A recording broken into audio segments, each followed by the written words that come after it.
Have you ever considered what it truly means to be free, to have an identity, to have independence?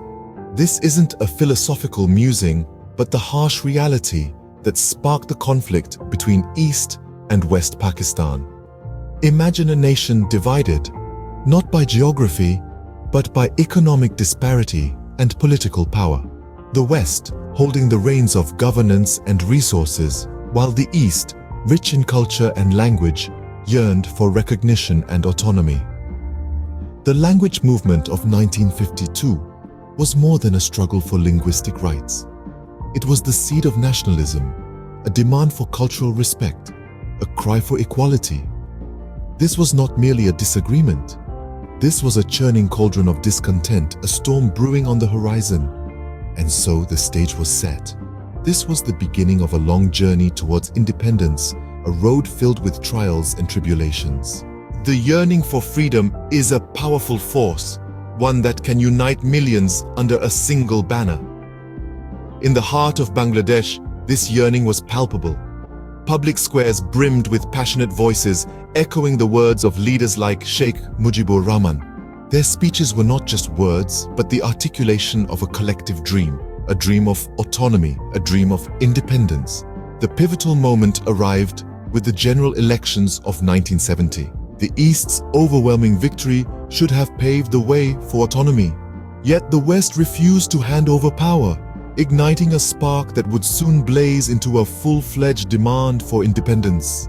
The people of Bangladesh, fueled by an indomitable spirit, were ready to march towards their freedom. Little did they know, the path to freedom was about to take a dark and bloody turn. In the face of oppression, the spirit of resistance grows stronger. This spirit came alive in Bangladesh on the fateful night of March 25, 1971, with the launch of Operation Searchlight. Orchestrated by the West Pakistani military, this brutal crackdown was a desperate attempt to suppress the rising demand for autonomy in the East.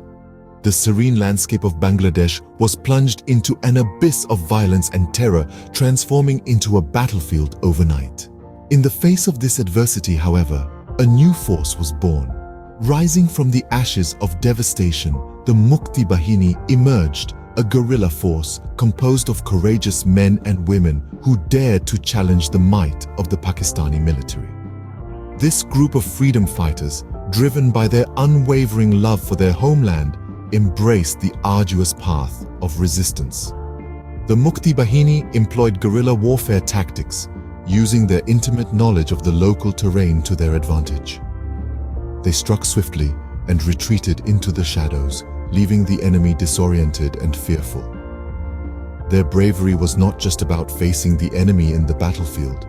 It was also about inspiring hope amidst despair, instilling the belief in their fellow countrymen that freedom was within their grasp.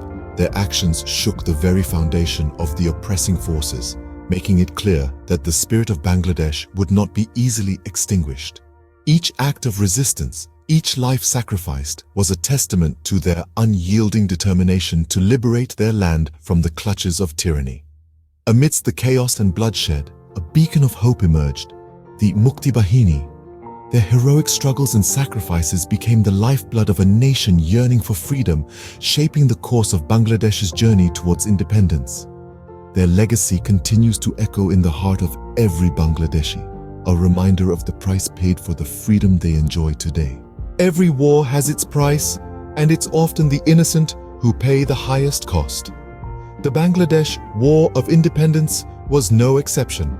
Civilian suffering was immense.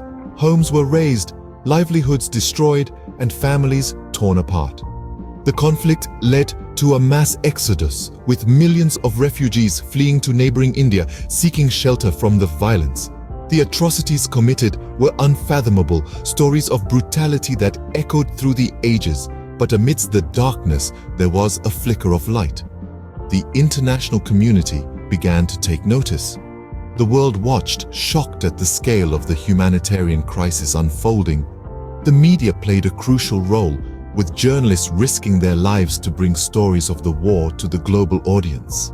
Their reports painted a grim picture of the situation, forcing nations to acknowledge the crisis. India, sharing a border and cultural ties with East Pakistan, was the first to respond. The country opened its borders to the refugees, providing them with food, shelter, and medical aid. But their role didn't stop at humanitarian assistance. India was instrumental in supporting the Mukti Bahini, providing them with training, arms, and strategic guidance. Pressure began mounting on Pakistan. Protests erupted in major cities around the world, with people demanding an end to the atrocities and respect for the rights of the Bengali people. Diplomatic discussions intensified, with nations urging Pakistan to halt its military action and negotiate a peaceful resolution. Yet, the response was not uniform. While some nations stood up for justice and human rights, others chose to look away, entangled in their strategic interests and political alliances. The war exposed not just the resilience of the Bangladeshi people, but also the complexities of international diplomacy and the often selective nature of global humanitarian response. The world watched. Some acted, but for Bangladesh, the struggle was far from over. Every dawn follows a darkness, and for Bangladesh, that dawn came on December 16th, 1971. The day was marked by the surrender of the Pakistani forces, signifying a triumphant end to a 9-month-long bloody conflict. The air was filled with a mix of relief, joy, and a sense of hard-earned victory. People poured onto the streets, their faces etched with smiles and tears of joy, their hearts beating with newfound freedom. The green and red flag of Bangladesh was hoisted high, symbolizing the birth of a new nation. It was a victory not just over an oppressive regime, but also a victory of the indomitable spirit of the Bangladeshi people. Their resilience, courage, and unwavering belief in their right to autonomy had finally led them to this moment. And so, out of the ashes of war, the nation of Bangladesh was born.